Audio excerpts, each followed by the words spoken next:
Eu sou humano e, portanto, nada do que é humano me é estranho.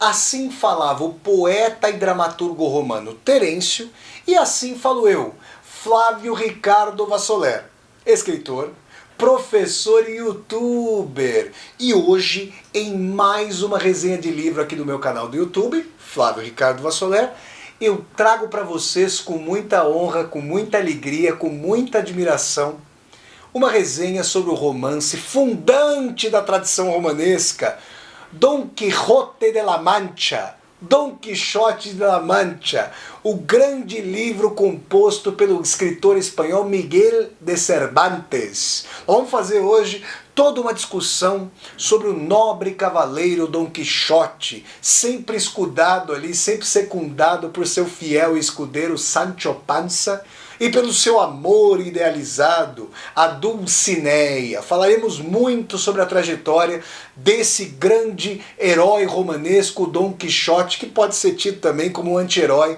se nós tivermos algumas apercepções críticas, como faremos. Mas antes de eu começar a falar com muita alegria sobre o romance Dom Quixote de la Mancha, eu quero conversar com você que está assistindo a esse vídeo. Se é a primeira vez que você está chegando a esse canal, seja muito bem-vindo e bem-vindo. Eu peço que você se inscreva aqui no canal, toque a sinetinha para poder receber as notificações. E se, ao fim dessa resenha, você gostar do conteúdo da discussão, dê um like no vídeo, curta o vídeo, dissemine esse vídeo pelas redes sociais para que nós possamos chegar a cada vez mais e mais pessoas. Tudo bem?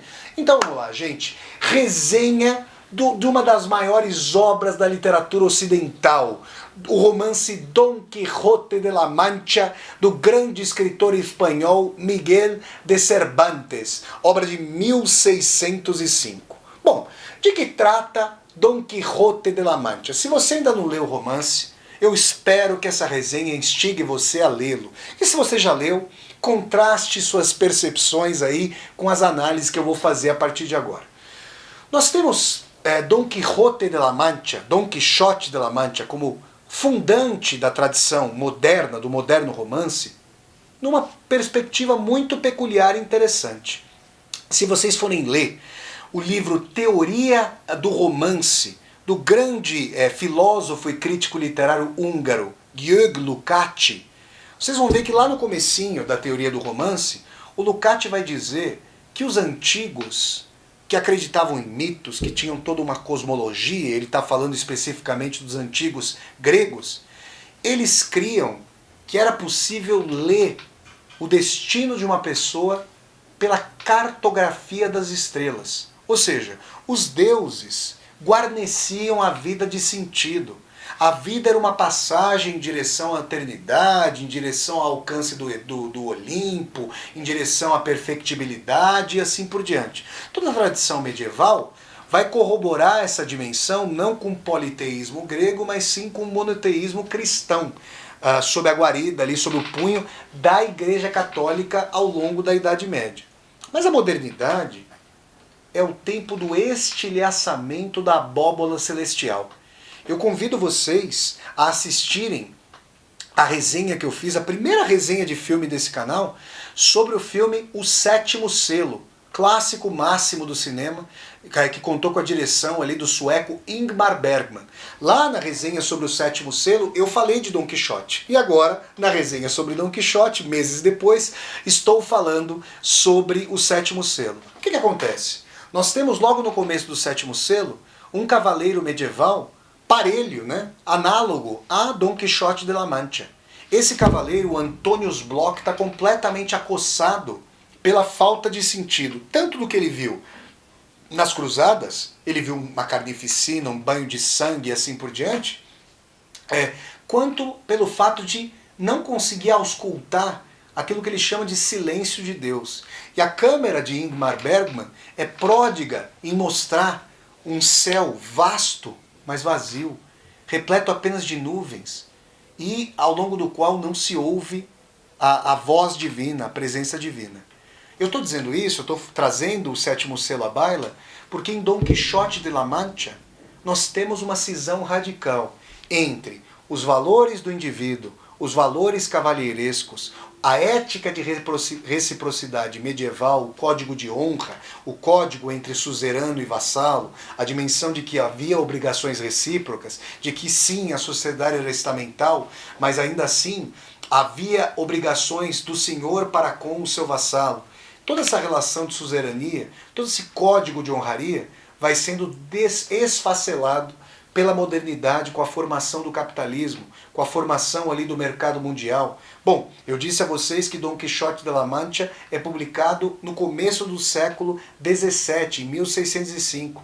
Naquele momento, o Brasil, né, se nós considerarmos o Brasil explorado pelos portugueses, tinha pouco mais de 100 anos. Eu não estou falando que o Brasil coincide com a exploração dos portugueses. O Brasil é muito mais antigo do que isso, com as sociedades autóctones que aqui moravam, os indígenas. Mas é importante dizer que o mercado mundial estava se forjando, que as relações balizadas ali na ética cristã, ao menos nominalmente, as relações de honraria, estavam se esfacelando. E Dom Quixote de la Mancha é uma personagem, muitas vezes, tida como altamente nobre, o mais valoroso dos caracteres, o mais puro dos caracteres, mas também, não poucas vezes, Dom Quixote é tido como um tresloucado, um doidivanas, alguém em completo descompasso com os valores de sua época. Então, é importante dizer que a fundação da tradição romanesca, da tradição do romance, a partir de Dom Quixote, ela tem uma especificidade ao perceber que, a partir de então, não vai haver mais reconciliação orgânica entre o indivíduo e o todo. Entre o indivíduo, que é muito mais, não uma entidade em si, mas um estilhaço desse todo que se esfacelou, dessa abóboda celestial que se rompeu com um questionamento radical em relação à existência de Deus e com a retomada antropocêntrica do poder da sociedade, dos homens e mulheres, para comandar os seus próprios destinos. Daí a transição da vida após a morte passa a ser questionada. Daí a existência mesma de Deus e da sua eticidade passam a ser questionados. Tudo isso passa a ser questionado. Mas ainda assim, Quixote quer transplantar para a realidade, quer continuar a vivenciar os valores da nobreza, os valores da ética feudal de reciprocidade. E o preço que ele vai pagar por querer enxergar o mundo por meio de seus óculos insistentemente intransigentes, em contraposição ao movimento da história, muitas vezes é altíssimo.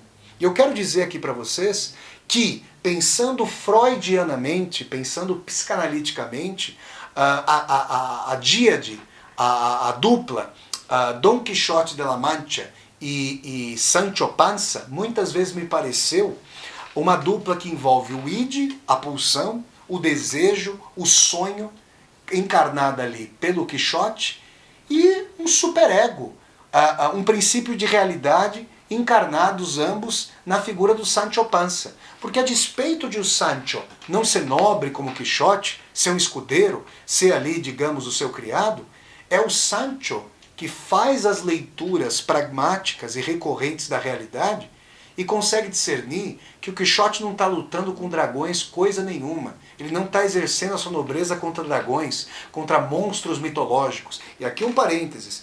Essa dimensão de que havia dragões, além de recorrer à antiguidade ali, mitológica, dos animais aí tidos como pré-históricos ou fantasiosos, também está lá na ordem do imaginário daqueles que faziam as grandes navegações. Porque em além-mar encontravam monstros que as pessoas encalacradas ali na Europa jamais poderiam verificar se existiam ou não.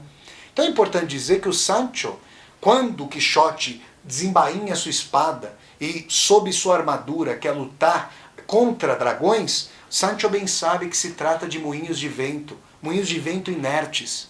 Quando Dom Quixote quer aplicar o código de honraria e muitas vezes não tem o suficiente dinheiro para honrar com seus compromissos, mas só a sua palavra já não vale, ele precisa perfazer uma lógica mercadológica para se fazer valer em sociedade, e querem bater no Quixote por causa disso, por ele não honrar com seus compromissos mercadológicos, uma vez sua palavra, que a palavra o vento leva, o dinheiro tem peso de chumbo, é o Sancho que vai se desdobrar.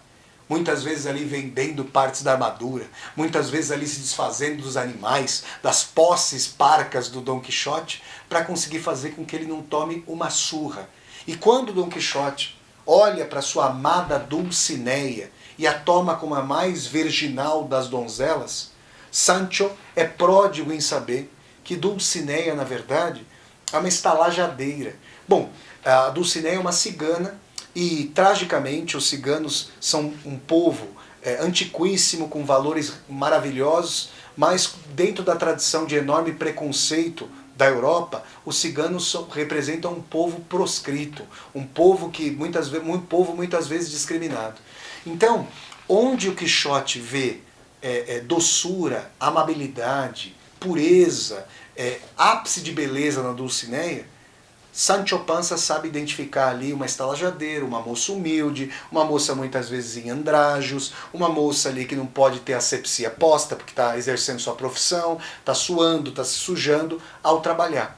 Tudo isso conforma para nós uma dimensão importante que poderia fazer com que muitas pessoas observassem no Quixote, e isso aconteceu ao longo da fortuna crítica do romance, um louco, um tresloucado, um doidivanas. Alguém que por si só é sempre um rematado inadaptado em relação aos jogos sociais. Isso é verdade. Mas também é importante dizer, sem querer, então, unilateralizar, tornar inequívoca a leitura do romance, também é importante dizer que Dom Quixote é alguém que quer fazer a bondade, é alguém que quer empenhar a sua palavra como força de trâmite social.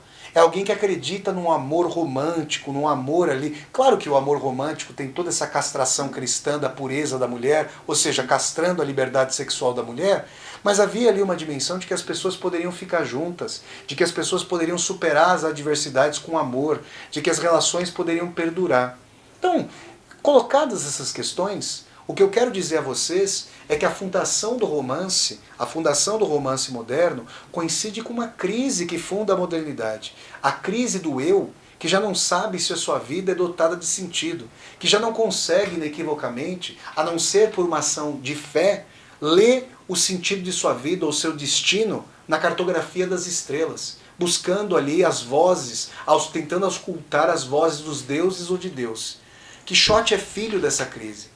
E é por isso que a sua armadura não é apenas e tão somente uma peça ali de forja medieval. A sua armadura é uma mediação entre o mundo ilhado e onírico que ele vive dentro de si e que é mediado pelo princípio de realidade e pelo superego do Sancho Panza, esse sim um verdadeiro pragmático, esse sim alguém a saber, a ouvir como a banda toca, e o mundo exterior. A sua armadura é uma mediação epocal.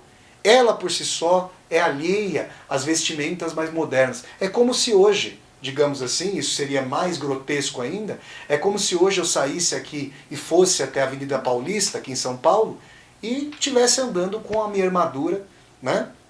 E desembainhasse a minha espada, e jurasse as pessoas, desse juras da minha palavra, com o fio do bigode, ou empunhando a minha espada, entregando a espada aos demais. Então existe uma inadequação substantiva de Dom Quixote e o mundo moderno, um mundo de descrença, um mundo de ceticismo, um mundo de relações mercadológicas, um mundo de valor sonante do dinheiro.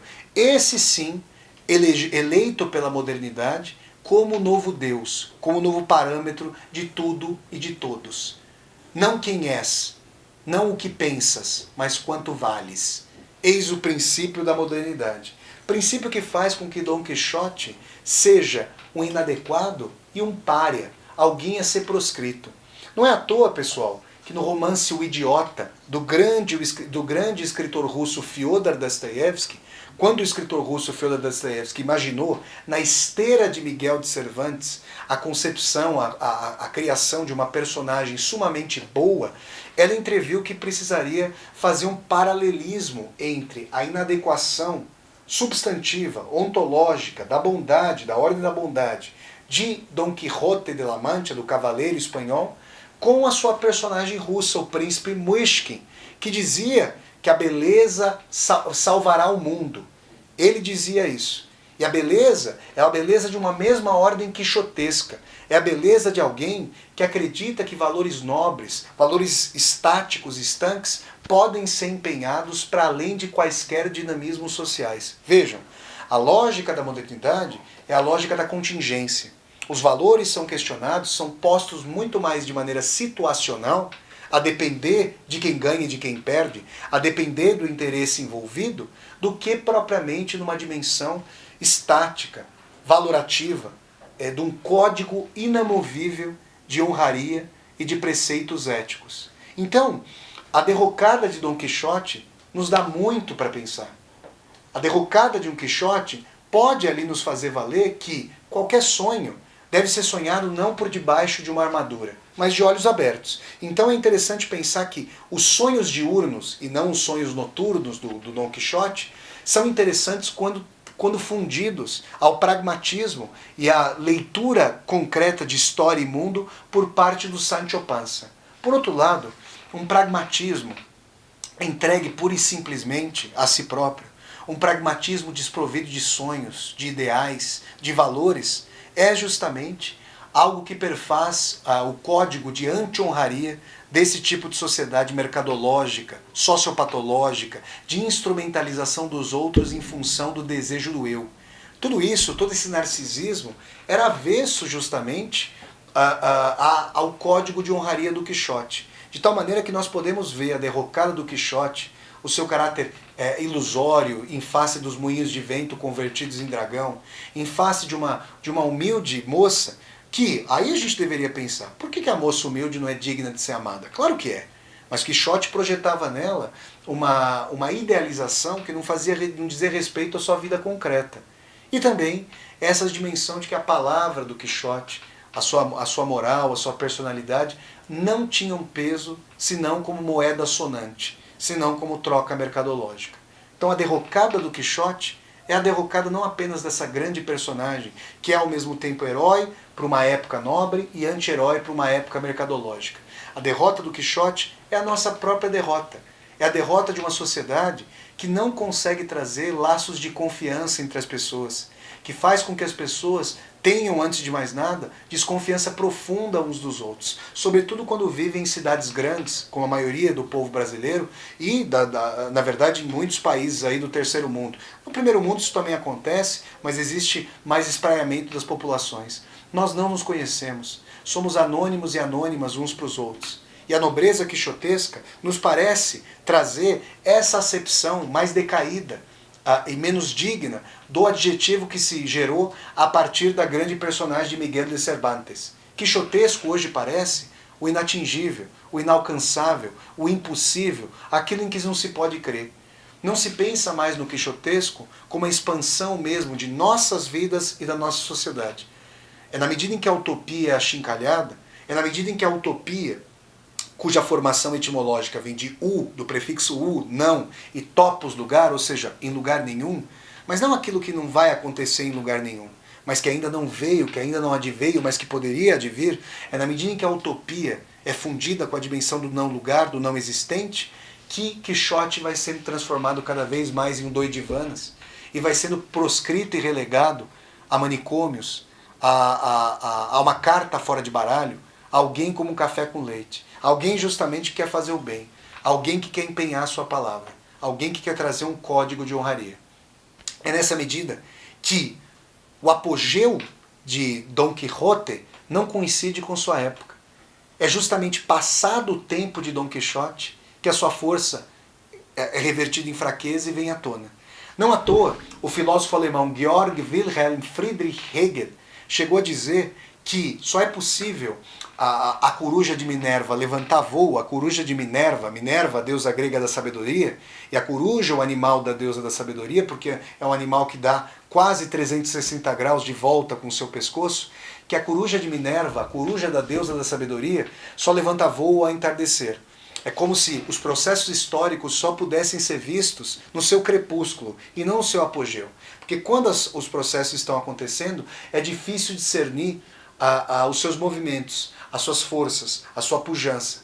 Quando o código de honraria, quando o romance de cavalaria está morrendo, quando a dimensão da cavalaria, da nobreza está morrendo, Quixote quer afirmá-la, fazendo, por exemplo, com que sua nobreza e seus valores sejam não uma aurora, não um amanhecer, mas valores crepusculares, muitas vezes salvos pelo grande, ardiloso, pragmático e mundano escudeiro Sancho Panza.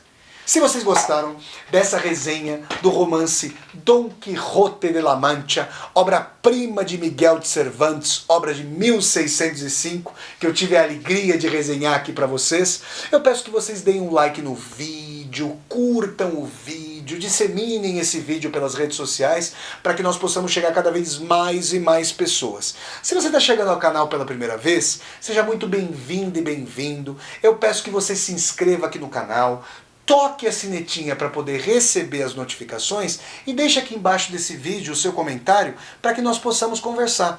E mais, embaixo desse vídeo você vai encontrar a tecla Seja Membro. Se você gosta das minhas resenhas de livros, das minhas resenhas de filmes, das minhas aulas ao vivo e das leituras de Vassoler, eu peço que você considere a possibilidade de se tornar um membro ou uma membro humanista do canal e, segundo sua possibilidade financeira, apoiar esse projeto de construção youtubica de uma universidade aberta. Então é isso, pessoal. Eu deixo aqui o convite para vocês sempre acompanharem as resenhas de livros do meu canal, que acontecem todas as quintas-feiras, às 8 horas da noite. Então até a próxima resenha, pessoal, e tchau, tchau!